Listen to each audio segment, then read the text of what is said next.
I'd like to introduce our second speaker for the afternoon, who's Jonathan Massey. He is an architect and historian and Meredith Professor for Teaching Excellence at Syracuse University. His research shows how architecture forms civil society, shapes social relationships, and regulates consumption. His publications include essays on the impact of social media in cities, showing how Occupy Wall Street participants navigated a hypercity, and I'm using Jonathan's words here, built of granite and asphalt, algorithms, and information. Other essays have focused on Buckminster Fuller and Marcel Breuer, as well as two books, Crystal and Arabesque, and Governing by Design, which just came out, a volume on architecture, economy, and politics, co-authored with other members of the Aggregate Architectural History Collaborative. So join me welcoming Jonathan.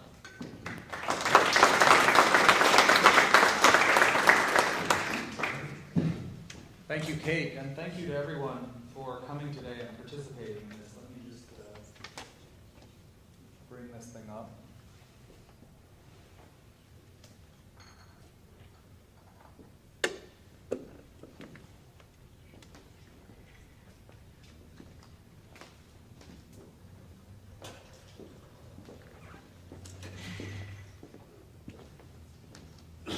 One of the things that we're doing today in gathering, that the Dillon Center is doing, that apparently David Dillon did quite well, that Mark is now engaged in trying to produce, and that Kate has set up in convening us today, is constituting a public dedicated to talking about architecture and urbanism in the Dallas-Fort Worth, Arlington Metroplex, as I will henceforth think of it. And so what I thought I would do today is draw on the research into Occupy Wall Street, to which Kate referred, to try to talk a little bit about stuff that I've been learning over the past year and a half about the interactions between public making in the physical city, the arena we usually think of as the site for gatherings and face-to-face conversations like these, through which people form opinions and deliberate about matters of common concern and ultimately come up with policies of the kind maybe that Diana was just talking about in relation to urban governance. The relationship between those kind of publics and the kinds of publics that emerge in online media. Since at least the Enlightenment, with the growth of correspondence and print publication, we've been used to thinking about publics as discursive groups, independent often of physical proximity and physical location. People talk about the 18th century Republic of Letters as a kind of notional civic body formed by all of the Enlightenment thinkers writing letters to one another between France and Germany and England and the United States and elsewhere. And I think what we're seeing right now, and this is maybe related to some of the new uses of media that Diana just talked about, we see increasingly that the internet and other online virtual spaces are providing sites for the formation of publics and counterpublics that interact in complex ways with some of the more familiar ways we're used to thinking of public making and public formation. And so I'm going to talk a little bit about the way that played itself out in Occupy Wall Street, focusing on the case of New York, since that's the stuff I studied and know best. In fall 2011, for several weeks, every evening around 7 p.m., hundreds or thousands of people would gather at the eastern end of Zuccotti Park in Lower Manhattan on the edge of the financial district to constitute the New York City General Assembly. Many of you probably are familiar with this from the news coverage during Occupy Wall Street, that this was a kind of deliberative assembly that took place nightly, through which the Occupy Wall Street camp in Lower Manhattan organized itself, made decisions, essentially governed itself.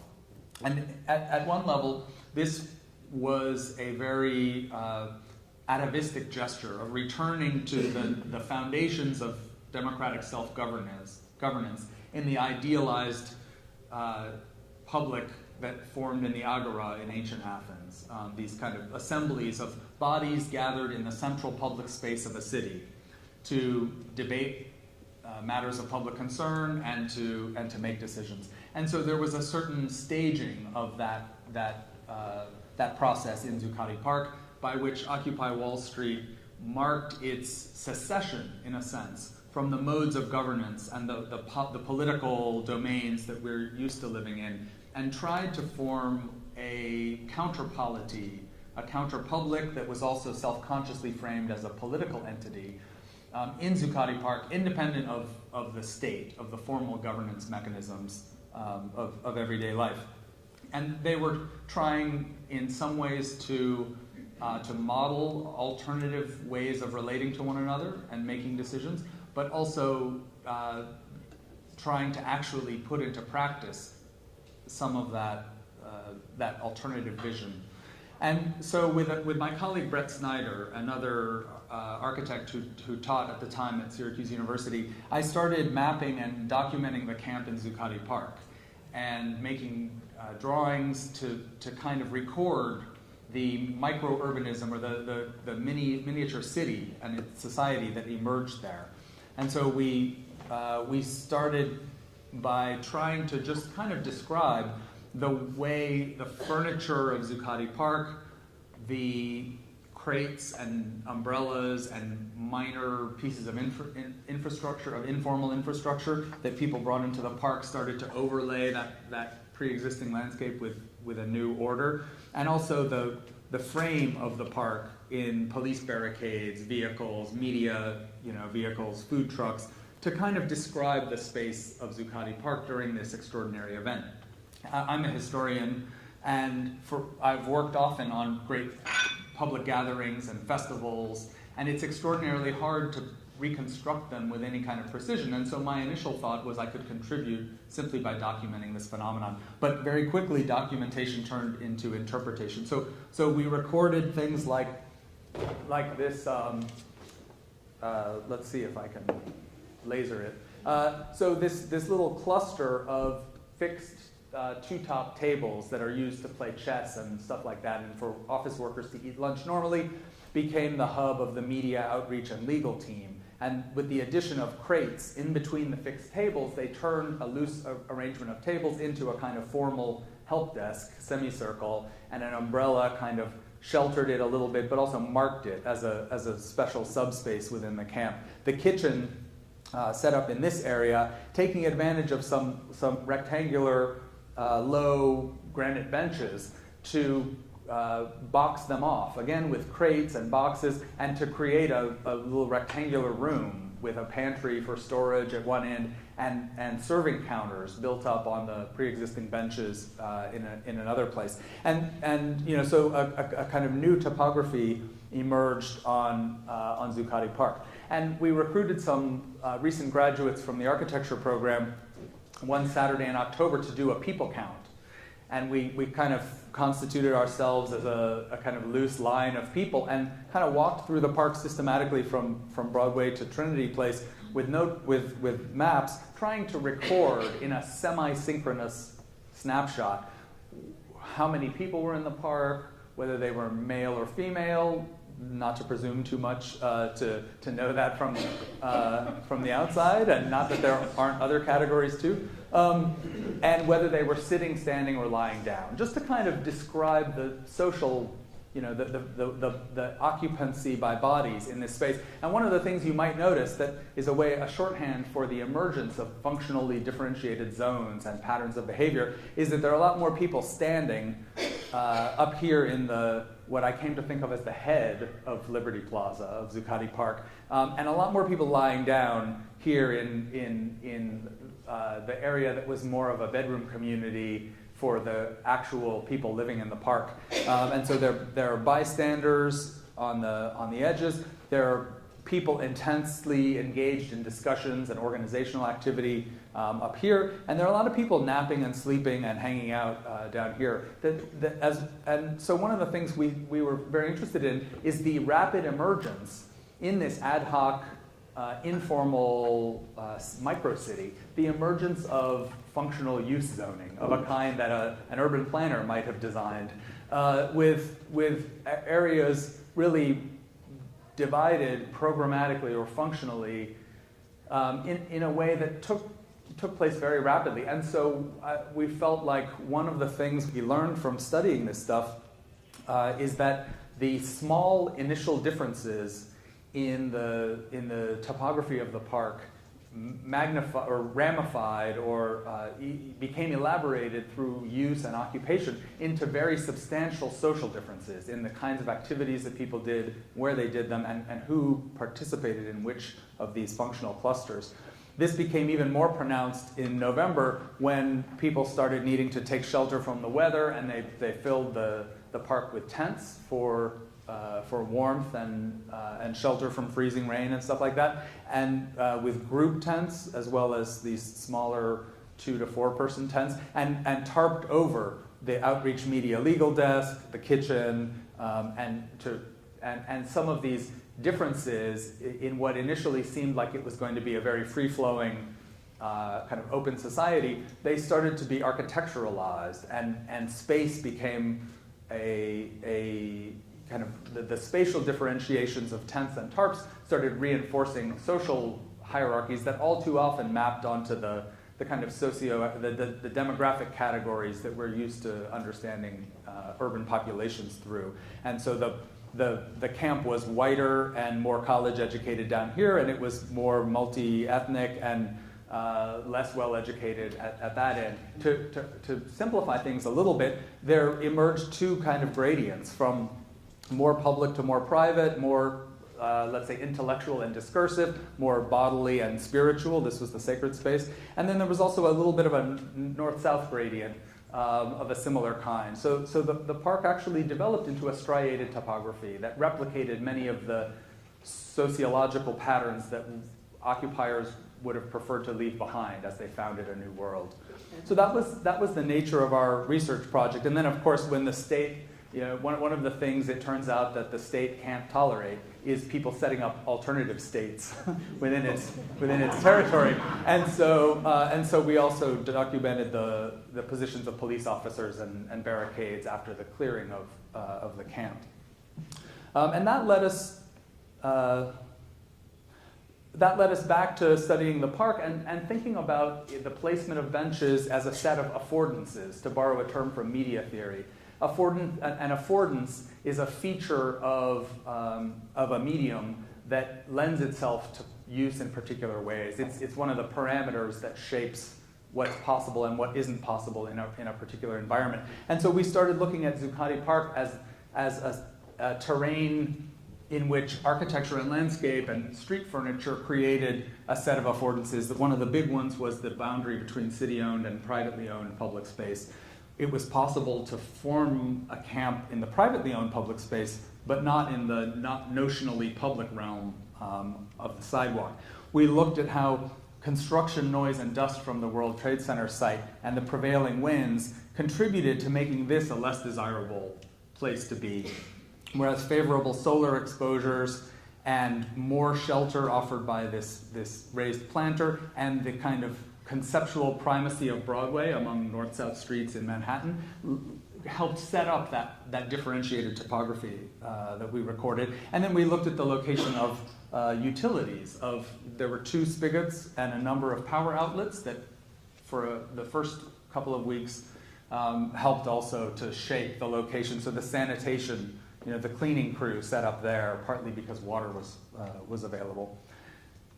So one of the things that became very striking to us is that while Occupy Wall Street was staging this formation of a public and a polity every night in person, that was also always a hybrid forum interleaved with discussions that were going on online through a number of websites, blogs, and social media networks that were very intensively used in the run-up, the planning of the occupation, and then during the occupation, and then continued after the park was cleared.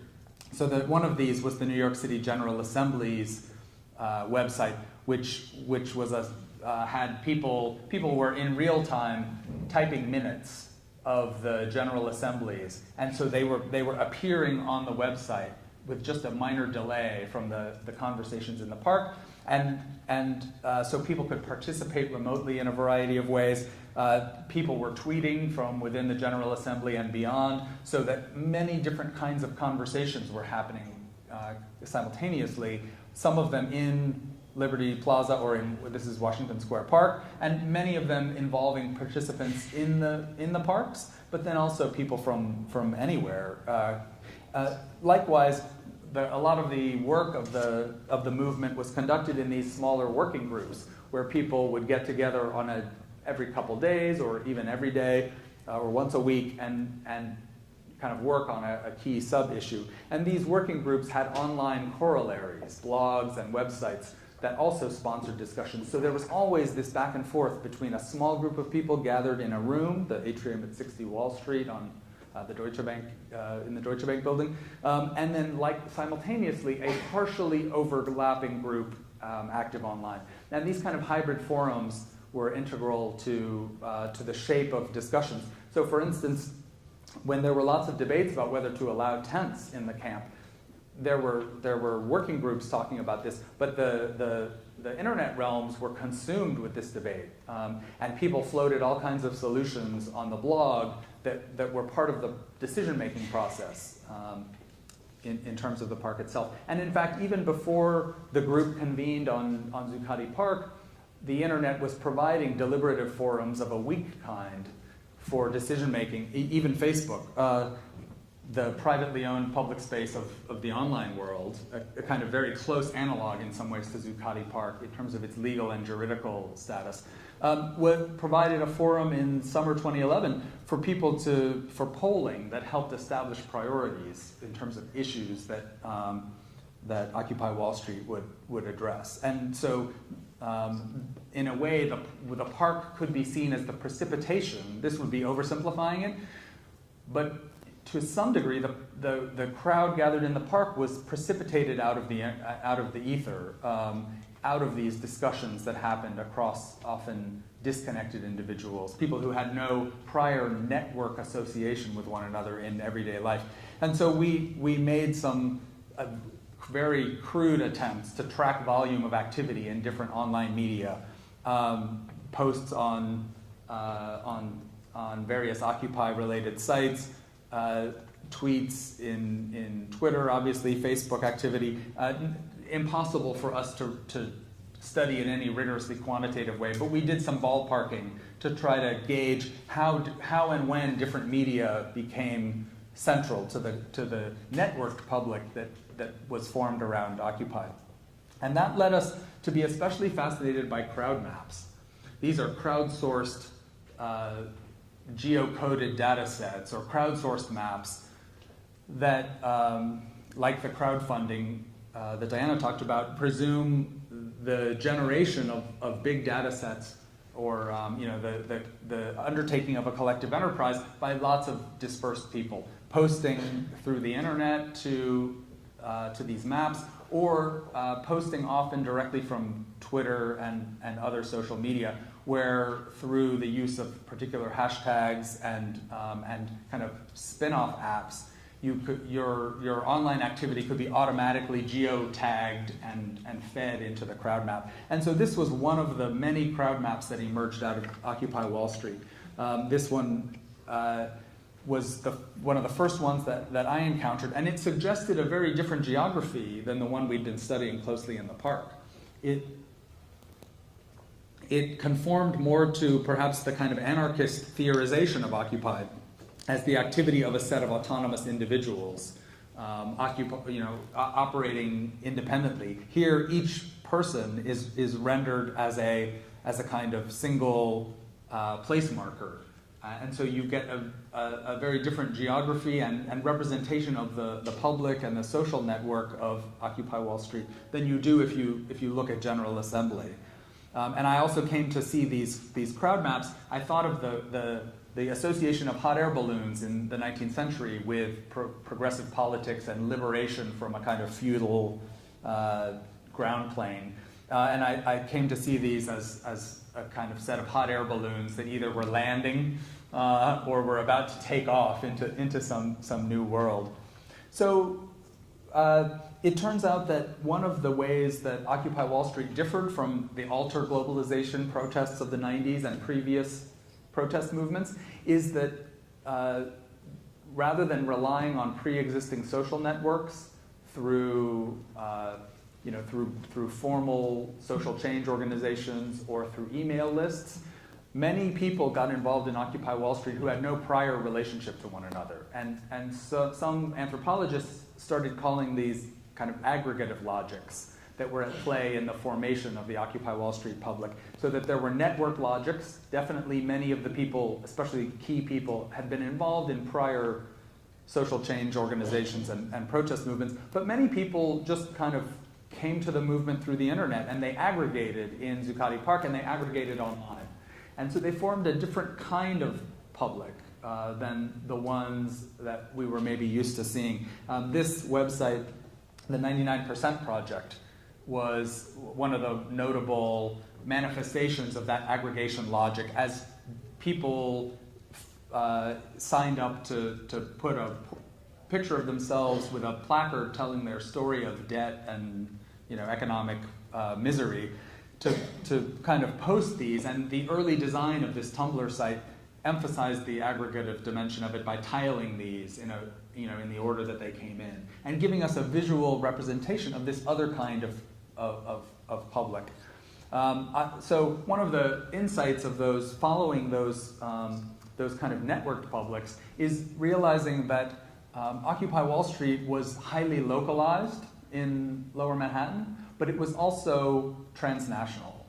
It followed a geography that Saskia Sassen has called translocal geography, where small clusters of people in cities in North America and around the world started communicating with one another and coordinating and trading ideas, bypassing the kind of larger municipal, regional, and national frameworks for discussion that we might have expected them to be more engaged with. And instead, they were talking to each other directly from Barcelona and Madrid with the May 15 movement and the acampadas that preceded and served as a model for Occupy Wall Street.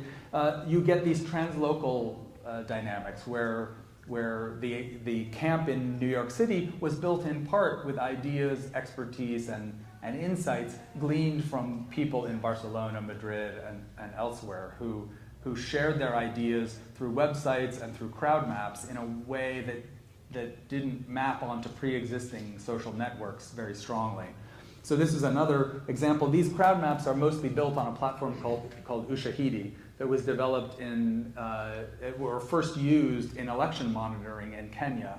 And so it's another example of that exchange between a strongly informal urban situation and opening up now a new way of operating in what we think of as a highly formalized urban realm. And so crowd maps like this helped people understand their individual activity as part of a global pattern of change making. The last example I'll show is, for me, the most interesting of these crowd maps, the most robust, is the Occupy map. It was created by one of the many Occupy groups using open source software, including Ushahidi, and built on OpenStreetLayers, a kind of open source alternative to Google Maps for the underlying geodata. And this is a map that allowed people to post reports of activities, events, past, present, and future, photos, videos, and other kinds of data, to geocode them and post them to this map. And it implemented very systematically the auto harvesting of data from Twitter and spin-off apps like TwitVid and TwitPic and Telly and all of these kind of aspects of the Twitterverse that were built into it, so that it generated its own mapping of New York City, or really the world, but I'll focus here on New York, with different categories of reports and different kinds of data. And it was, and so maybe just as a concluding part to this presentation, I'll talk a little bit about the way these crowd maps show us the possibility of generating big data from below. We're familiar with the Bloomberg administration in New York and other city governments using municipal data to organize the delivery of city services and to conduct the work of governance. And we're also familiar with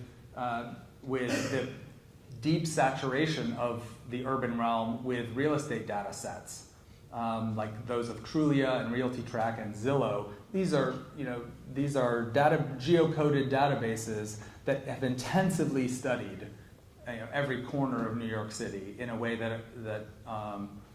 that maybe corresponds to the reach and scope of municipal data. And so I came to see these crowd maps as a kind of countervailing attempt to use online geodata not for purposes of state administration nor for purposes of capital formation and real estate development, but instead for constructing new kinds of publics. And I think the stuff that I've seen is more suggestive of future potential than evidence that this is actually making a big difference in people's lives. But I found it very powerfully suggestive. So this house marked by the street view place marker is 702 Vermont Street in East New York, in Brooklyn, in a neighborhood that is totally unfashionable and yet is a kind of home to many thousands of people.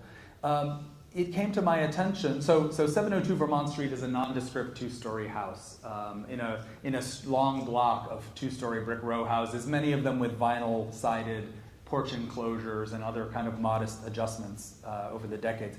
If you open up Trulia or New York City Map, one of these municipal data platforms that the city government has created, you can work up a highly detailed financial profile of this property. You can see, for instance, that the owner who purchased it a few years ago took out 2 mortgages equaling the total price of the house, which was $424,000 at the time of sale in 2007. But of course is now at something like $286,000 or something like that. You can actually, from Trulia and Zillow and New York City GIS, you can work up a whole financial history of the property. You can look at its code enforcement patterns and so forth. Marked, the property marked there. This is how Zillow sees the neighborhood. As a set of property values, each of which has a deep history behind it. But if you look on the Occupy map, you'll find 702 Vermont Street was the site of the focus of an anti-foreclosure action that Occupy Wall Street staged in December 2011, after the camp at Zuccotti Park had been broken up. And you'll find, if you scroll down, these reports that will show you through photographs and tweets and video clips will show you the rally, the that ended at 702 Vermont Street with a symbolic retaking of this house, which in fact had entered foreclosure as a result of being underwater by that nearly $150,000 that I alluded to a moment ago. And so in a sense, the Occupy map is a form of what some people have called surveillance. If surveillance is, the kind of state watching from above or large-scale corporate monitoring, surveillance is the use of these tools to create a kind of reverse scrutiny on big banks, on the foreclosure system. And so this was powerfully suggestive to me of the potential. This is one of the images you'll find on the Occupy map associated with 702 Vermont. At the end of this march and rally, the 99% bat signal went up on the side of a neighboring house, marking in the real city, in the physical city, in real time, the presence of this movement, and then recorded and placed in the Occupy map as a kind of record. And so, this is a very rich counterpoint to that municipal data. And the last suggestion about crowd maps is that they also suggested the possibility of, they construct another kind of public and another kind of geography. They also suggest a different kind of archive and a different kind of history. One of the controversies within Occupy Wall Street was what to do with the archival traces of the movement. People very much wanted that history preserved, but they were concerned that even a progressive archive like the Tammerman Library at NYU would basically become a single repository for Occupy, and that the hierarchical protocols of the archive, which are extremely regressive, would kind of usurp the progressive, multilateral decision-making that had characterized Occupy. And so the Occupy map, in a sense, is an anarchive, we could say. It's governed by protocols for sure, but it is an archive generated by the dispersed activity of hundreds and thousands of people that is open to recreation and reinterpretation. So those are some thoughts that I hope to put into the mix today.